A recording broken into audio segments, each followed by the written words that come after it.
আসসালামু আলাইকুম।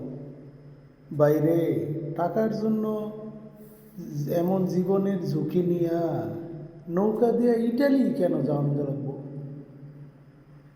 প্রয়োজন হলে রাশিয়ায় যায় যুদ্ধ কর।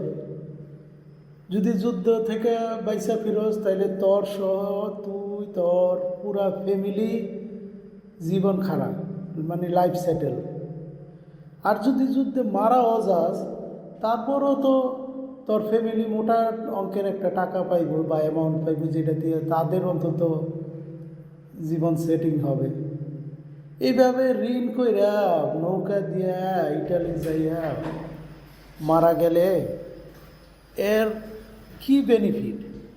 উল্টা তো এই ঋণের বোঝা, তুই তো মারা গেলি বেয়ারিশ হইয়া, উল্টা তোর এই ঋণের বোঝা তোর পরিবার সারা জীবন বহন করব। কেন রে ভাই, আর কত? এখন থাম না ভাই, নিজের পরিবার এবং নিজের কিছু চিন্তা কর না রে ভাই।